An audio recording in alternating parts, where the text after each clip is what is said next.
시편 107편 23절로 32절까지입니다. 선척을 바다에 띄우며 큰 물에서 영업하는 자는 여호와의 행사와 그 기사를 바다에서 보나니 여호와께서 명하신즉 광풍이 일어나서 바다 물결을 일으키는도다. 저희가 하늘에 올라갔다가 깊은 곳에 내리니 그 위험을 인하여 그 영혼이 녹는도다. 저희가 이리저리 구르며 취한 자같이 비틀거리니 지각이 혼돈하도다. 이에 저희가 그 근심 중에서 여호와께 부르짖음에 그 고통에서 인도하여 내시고 광풍을 평정히 하사 물결로 잔잔케 하시는도다. 저희가 평온함을 인하여 기뻐하는 중에 여호와께서 저희를 소원의 항구로 인도하시는도다. 여호와의 인자하심과 인생에게 행하신 기이한 일을 인하여 그를 찬송할지로다. 백성의 회에서 저를 높이며 장로들의 자리에서 저를 찬송할지로다. 아멘. 소원의 항구를 향하여 라는 말씀을 가지고 은혜를 나누도록 하겠습니다. 오늘 4월 18일입니다. 교회 소식에서도 말씀드렸지만 오늘은 우리 교회 장애인 주일로 지킵니다. 4월 20일 내일 모레 화요일이 장애인의 날입니다. 그래서 이제 같이 이렇게 장애인의 주일로 예배를 드리는데, 우리 예배가 이렇게 그 장애인의 주일로 드립니다 했을 때 이와 같은 말씀이 선포되어지고 또 이와 같은 것이 다시 한번 또 이제 이렇게 새롭게 할 수 있는 그런 시간이 됐으면 좋겠다 생각을 한번 해보는데 여의치는 않은 것 같습니다. 코로나 시대인 것 같기도 하고 그렇고요.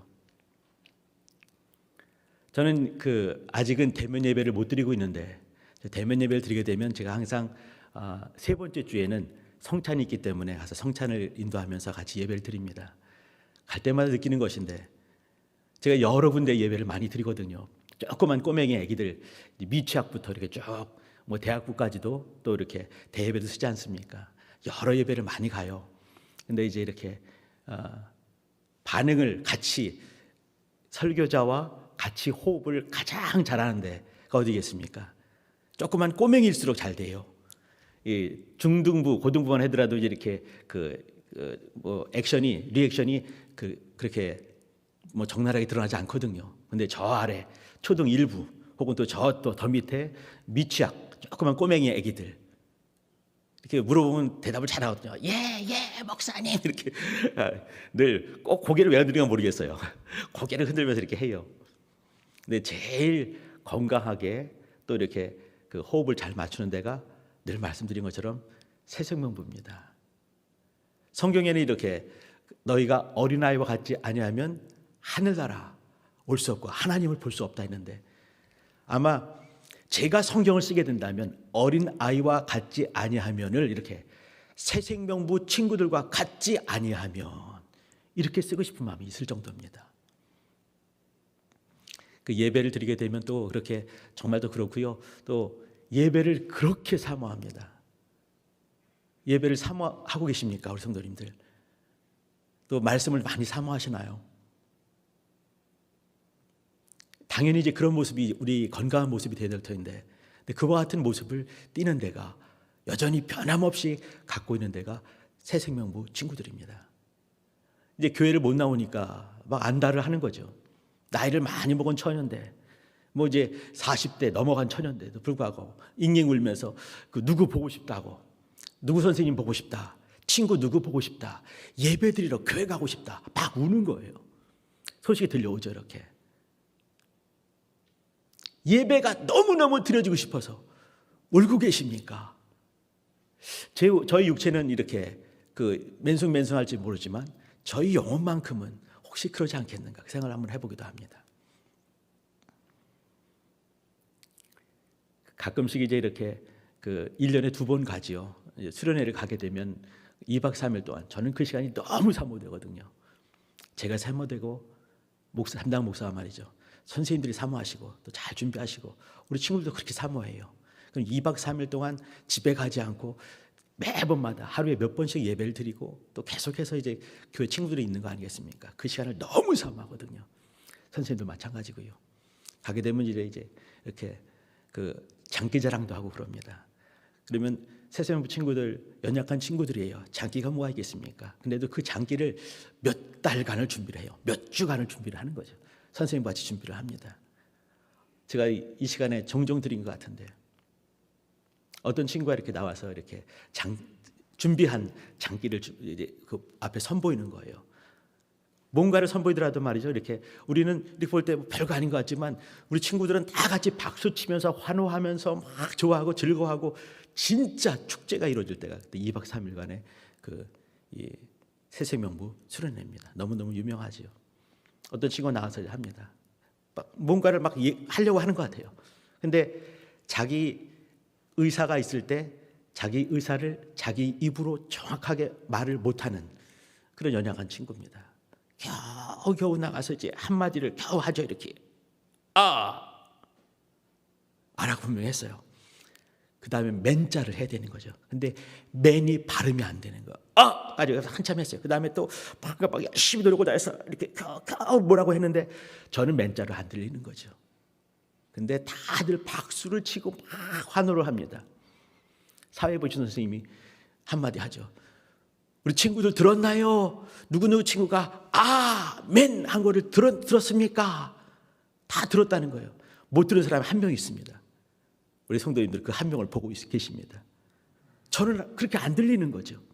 근데 다들 선생님들 다 그렇게 들으시고 우리 친구를 다 그렇게 듣고 그 친구가 그 아멘을 하기 위해서 몇 주간을 노력한 것들을 알기 때문에 박수를 치고 막 환호하는 것이죠.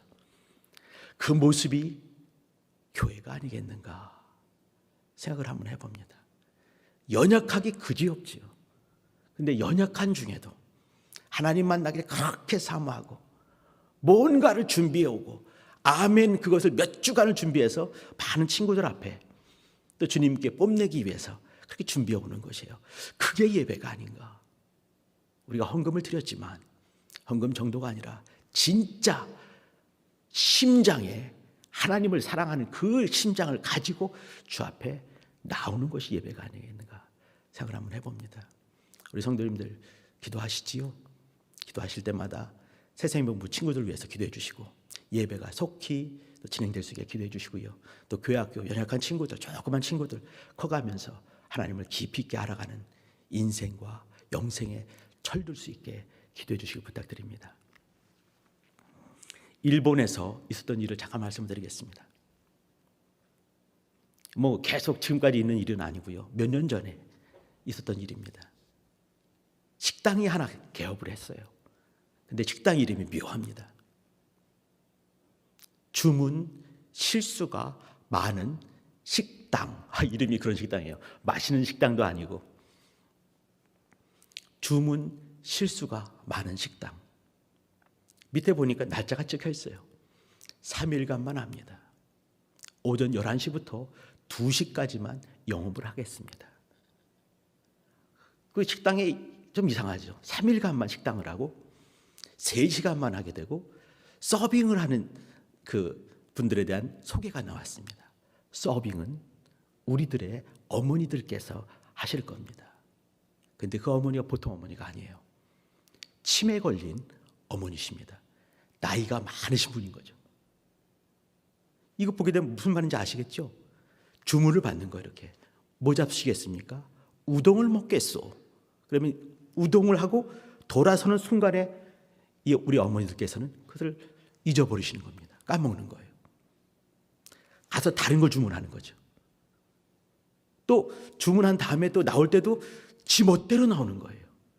우동을 주문했는데 짜장면이 나온다거나 만두를 주문했는데 예를 들면 햄버거가 나온다거나 주문은 내 마음대로 하지만 나오는 거는 이 어머니 마음대로 나오는 거예요.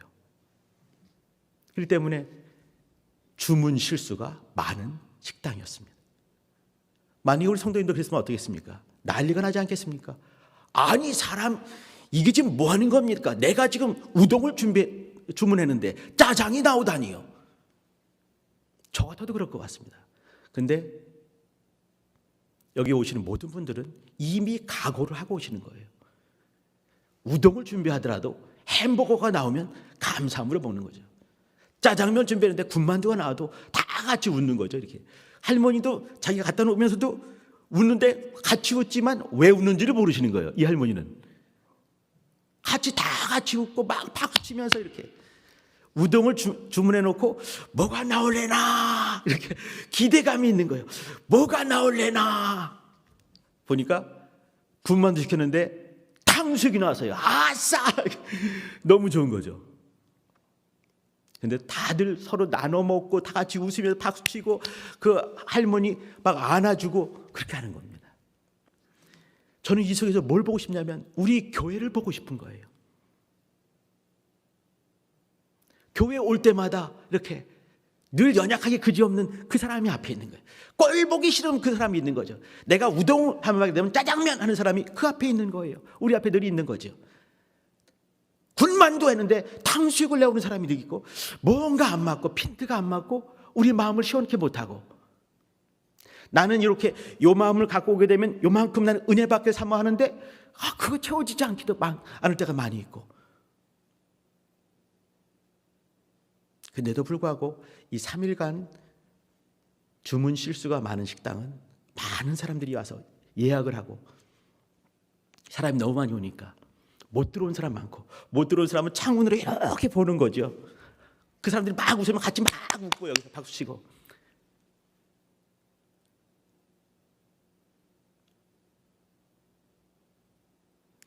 우리 예배의 모습이 지금 어떻게 주 앞에 드려지고 있는가 한번 고민 한번 해볼 때가 된 것 같습니다. 나는 그렇게 주문 실수가 많은 식당을 가듯이 그렇게 사모하고 있는지 새생명부 친구들이 엄마한테 막 땡깡 놓으면서 누구 보고 싶어? 누구 선생님 보고 싶어? 교회 갈래? 이렇게 하고 있는지 한번 고민 한번 해봐야 될 것 같습니다. 우리 시편 107편을 보고 있습니다.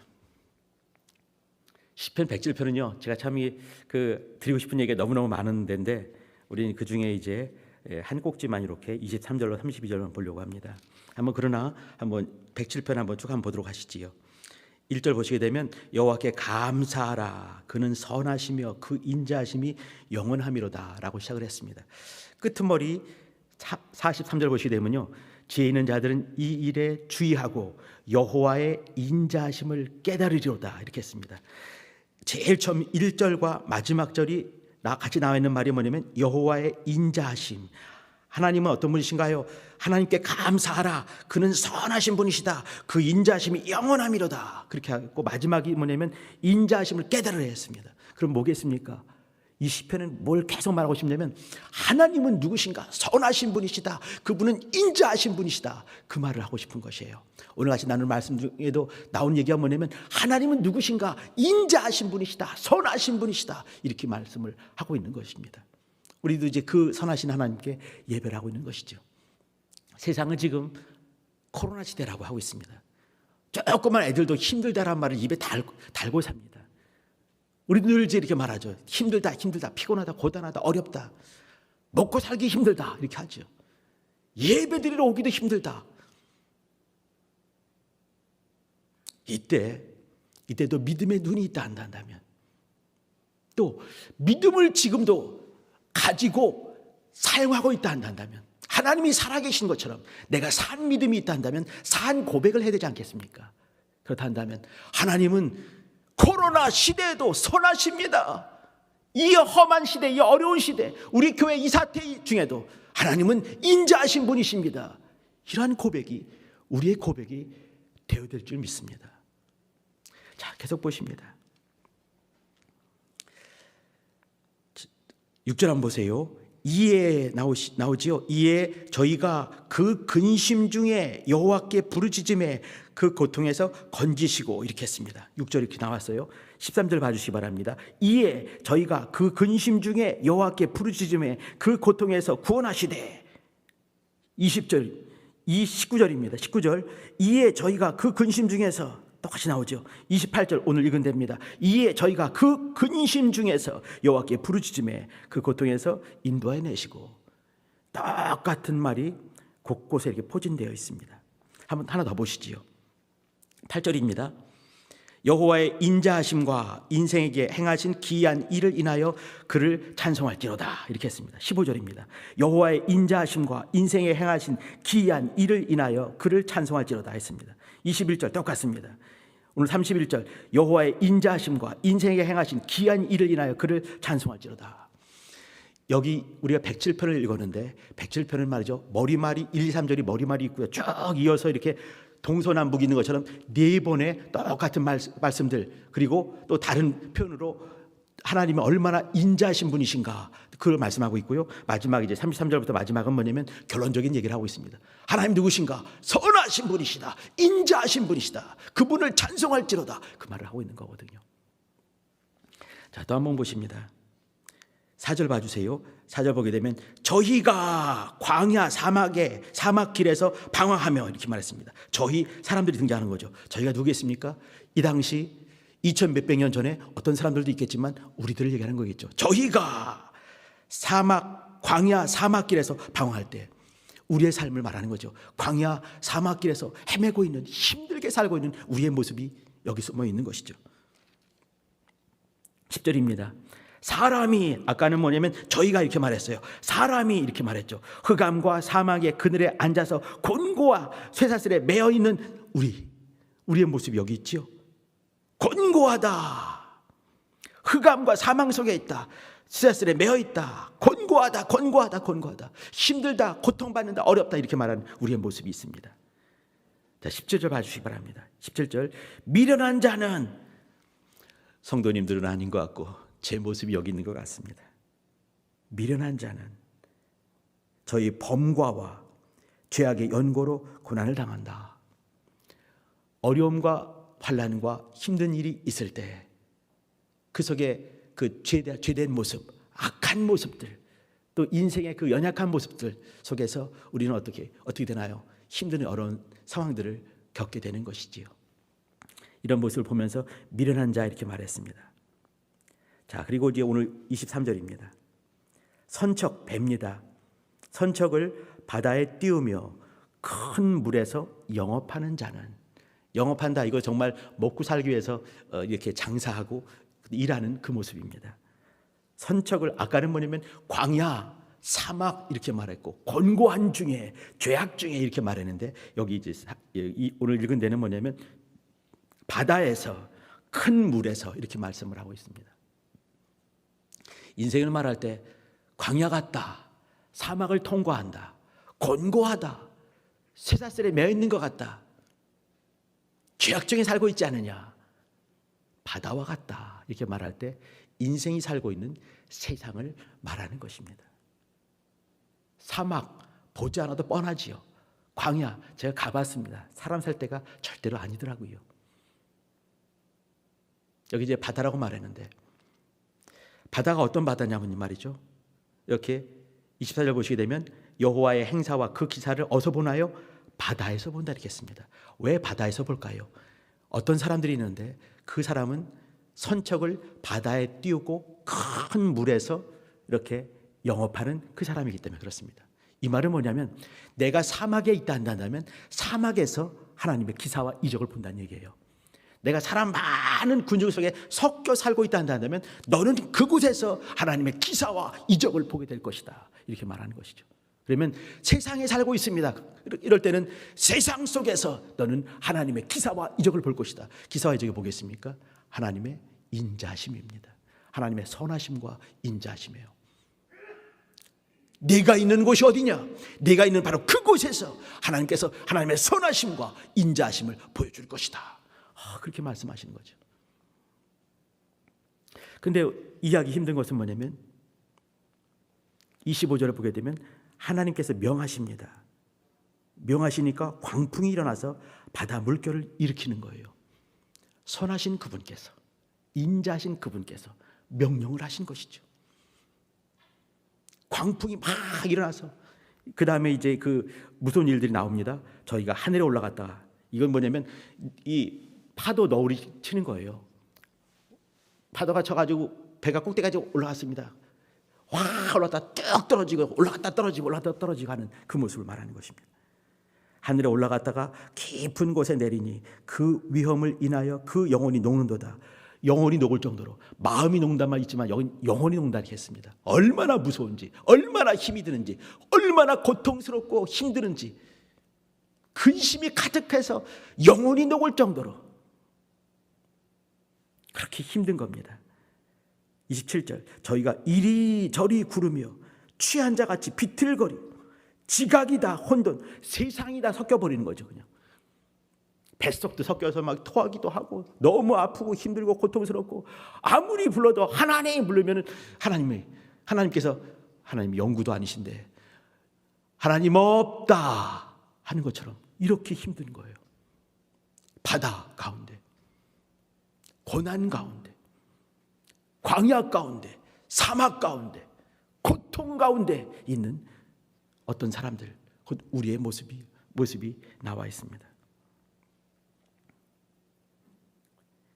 28절이 중요한 것인데 여기 이제 이에 나와 있는 4번 나와 있는 바로 거기입니다. 이에 저희가 그 근심 중에서 여호와께 부르짖게 된다. 하나님께 부르짖는다 이 말이 아니겠습니까? 저 생각을 한번 해봅니다. 인생 중에서 고통과 환난이 없이 하는 일들이 너무너무 잘 돼서 온통 사랑만 받아서 시험했다 하면은 1등하고 뭐 했다 하면은 배팅하게 되면 또 이렇게 금덩어리 떨어지고 로또 긁으면은 1등 떨어지고 사람들 모두는 나만 좋아하고 나만 이뻐할 때 그때 예수 믿은 사람이 있으십니까? 그때 영적으로 깊어지신 분 계십니까? 그때 하나님을 향해서 정말 진짜 진실하게 무릎 꿇어지신 그런 분 계십니까?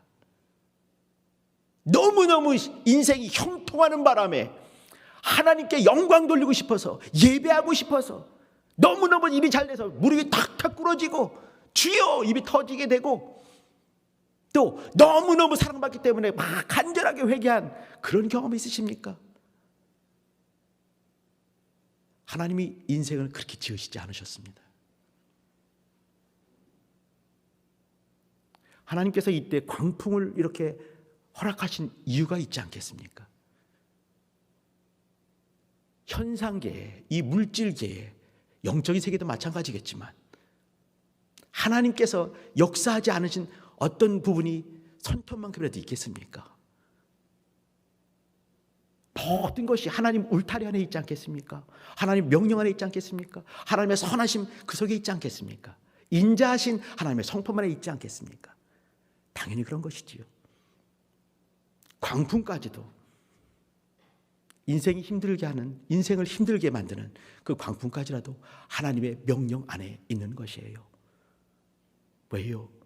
우리 물어보죠. 여쭤보죠. 하나님께. 하나님 왜 그렇습니까? 고통 그 자체가, 근심 그 자체가, 환난 그 자체가, 인생에 이는 풍랑 그 자체가 어쩌면은 하나님의 선하심과 인자하심 그 모습이 아니겠는가, 그 생각을 또 한번 해보게 됩니다. 여기 이 시편 기자가 이렇게 이에 저희가 그 근심 중에 부르짖음에라고 했습니다. 그때 하나님께서 다시 또 이적을 베푸시는 것이죠. 기사를 베푸시는 것이에요. 하나님의 선하심과 인자하심을 보여주십니다. 그때 그러면서 그는 드디어 하나님과 더불어 같이 소원의 항구로 향하게 되는 것이죠. 우리 같이 소원의 항구를 향하여 라는 말씀을 나누고 있습니다. 이때 소원의 항구는 누구의 소원이겠습니까? 인생의 소원이겠습니까? 하나님의 소원이겠습니까? 1차적으로는 하나님의 소원보다는 인생의 소원이 맞을 것입니다. 그런데 인생의 소원을 그 속에 선한 마음을 허락하시는 분이 안 계시다 한다면 인생의 소원들은 각자 지멋대로 가지 않겠습니까? 이사야서 말씀처럼 저희는 다 양 같아서 제각기 제 길로 갔거늘 하는 것처럼 인생 길로 갈 수밖에 없을 것입니다. 그러나 하나님께서 하나님의 소원, 하나님의 소망을 인생의 속에 다 집어넣으셔서 한 곳을 가게 하시고 주님과 더불어 같이 가게 해주시는 것이죠. 이것이 하나님의 은혜 아니겠습니까? 그렇다 한다면 이 고통, 이 환난, 이 근심들, 이 풍랑은 어떤 것이겠는가? 하나님의 선하심과 자비하심의 어떤 모습 아니겠는가 보여지는 것이지요. 오늘 같이 나누는 이 말씀들, 바다는 말이죠. 그 속에서 바다를 통해서, 바다에서 큰 영업, 큰 물에서 큰 영업들을 하고 뭔가 일을 하면서 우리는 살게 됩니다. 세상이지요. 그 자체는 선하다, 나쁘다 말할 수가 없는 가치 중립적인 그런 세상일 수밖에 없습니다. 그런데 그 속에서 풍랑을 만나기도 하고 고난을 만나기도 하고 환난과 근심을 만나게 됩니다. 그러면서 그것을 통해서 고난과 환난과 근심을 통해서 하나님을 더 깊이 알아갈 수 있는 기회가 제공이 되는 것이죠. 근심을 통해서 소망의 항구를 향해 나갈 수 있는 그런 방향성을 갖게 되는 것입니다. 근심하면서 주 앞에 무릎 꿇게 되는 것이에요. 근심하면서 회개하게 되는 것이고요. 하나님의 사랑을 또 그리워하게 되는 것이고요. 하늘 본향을 그리워할 수 있는 그 마음을 자꾸 촉진 주님께서 움직여 주시는 것이죠. 고난과 환난이 있기 때문에 하나님을 더 사랑할 수 있는 그 간절함들이 다시 한번 정금과 같이 나오게 되는 것입니다. 근심을 통해서 우리 하나님의 진면목을 잃어버리지 않는 것이죠. 제가 돌아보더라도 말이죠, 제가 마음이 너무 좋을 때 그때 회개하지 않더라고요. 뭔가 잘 되고 이렇게 웃을 일 많을 때 깊이 기도하지 않더라고요. 세상 일 참으로 재미있고 즐겁고 막 그럴 때 예배가 그리워지거나 교회가 참 가고 싶거나 그러지 않더라고요. 그런 애들이 있는데, 그런 친구들이 있는데 거기는요 새 생명부만 그렇습니다. 범사에 주님을 그리워하는 그 마음들이 있어요. 로키 산맥에 가면요 3,000m 그 지점을 수목 한계선이라고 부른대요. 그 얘기는 뭐냐면 3,000m 넘어가게 되면 풀들이, 나무들이 자랄 수 없게 해요. 폭풍 몰아치고 춥기는 정말 또 오지게 춥고 너무 꽝꽝 추우니까 수목이 자랄 수가 없는 것이죠. 이 3,000m가 수목 한계선이라고 부른다고 합니다. 그러면 그 이제 한계선에 딱 걸려 있는 그런 나무들 있지 않겠습니까? 그 나무들은 이쁘게 자라겠습니까? 배배 꼬이겠습니까? 배배 꼬이는 거죠. 그 한계선이 있기 때문에 밑에는 괜찮은데 위는 못 자라고 그 사이에 딱 껴있는 그 나무들 배배 꼬이고 진짜 못생긴 나무가 되는 거죠. 이제 그 신령한 분들은 배배 꼬이고 막 이렇게 꼬불꼬불하니까 그 신령한 분이니까 그렇게 보는 거죠. 이 나무는 보통 나무가 아니라 무릎 꿇는 나무다라고 표현을 했다고 합니다. 근데 우리 성도님들 이제 이렇게 그 바이올린이나 뭐 이렇게 첼로나 이렇게 보게 되면 어떤 거는 그 바이올린 요만합니다. 근데 요게 우리 아파트만한 수억 대 되는 그런 거 있는 거 아시지요? 뭐 이름도 막 이상한 뭐 그런 것도 있지 않습니까? 근데 그 나무로 만들어진 그런 악기들은 그 나무를 어떤 소재를 쓰는가에 따라서 공명이 다르다고 합니다. 근데 어떤 나무를 쓰는가? 아무 나무를 쓸 수는 없는 것이죠. 옛날에 방주 지을 때도 잣나무로 해라 하지 않습니까? 꼭 그 나무로 할 때 살 수가 있는 것이에요. 또 아름다운 공명을 내는 그 나무 소재도 다르다고 합니다. 근데 이 소재는 우리가 그 악기를 연주할 때 어떤 이상한 소리들이 있다 하더라도 그 모든 것을 잡아먹고 자기의 아주 영롱한 그 공명이 잘 되는 그런 소리를 내기 위해서는 보통 나무는 아니고 특별한 나무를 쓰는 거죠. 어떤 나무겠습니까?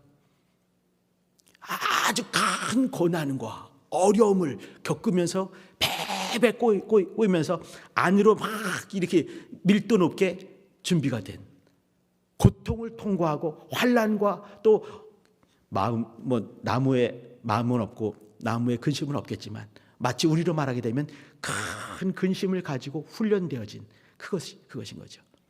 근데 이 나무 이 그런 악기들은 말이죠. 이 수목 한계선에 있는 바로 그 나무 배배 꼬인 못생긴 나무 추위와 비바람과 모든 것을 이겨내면서 그 내부 속에서 이겨내면서 삐뚤되는 그런 베베 꼬인 그 나무, 신령한 분이 말하는 무릎 꿇은 그 나무를 가지고 만든다고 합니다.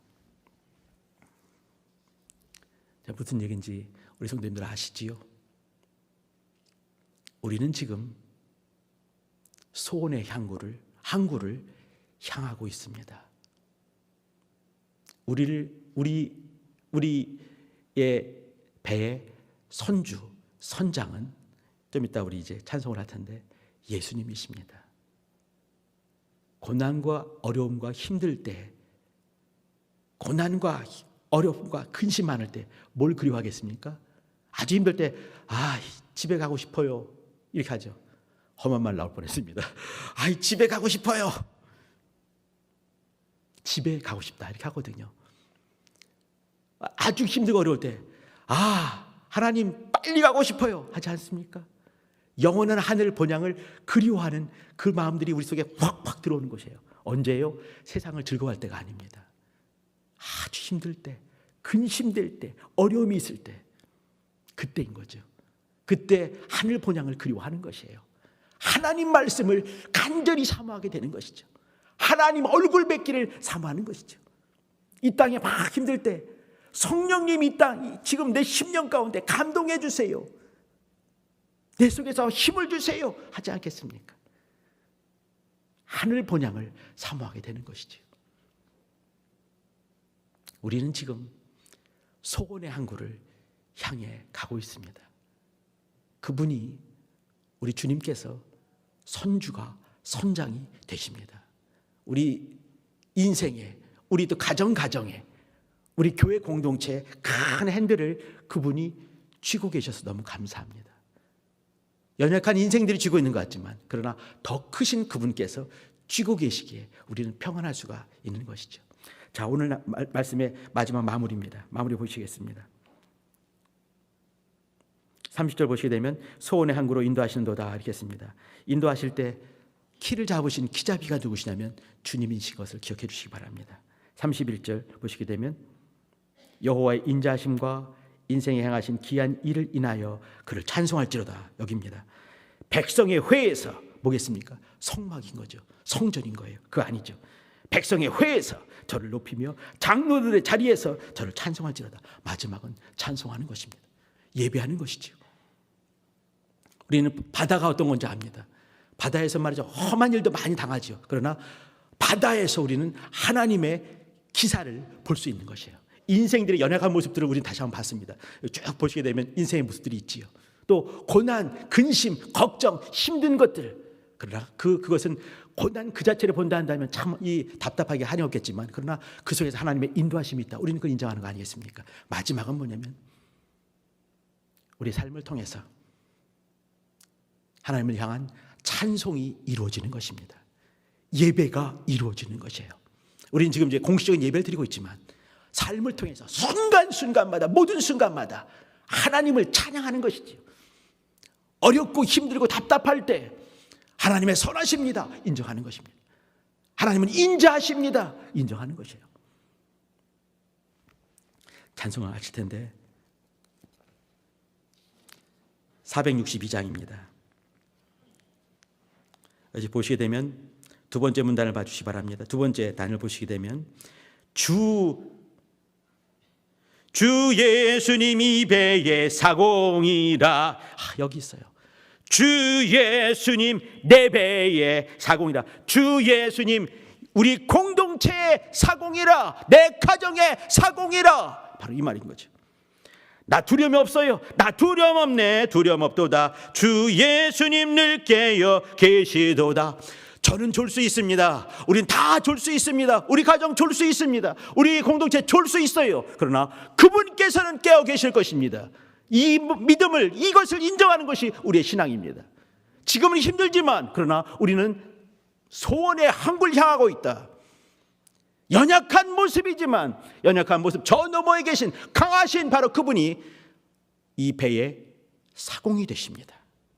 이 흉흉한 바다를 다 지나면 저 소망의 나라에 이르리라. 믿음을 가지시기 바랍니다. 주님께서 나와 내 가정에 우리 공동체에 선장이 되시고 사공이 되십니다.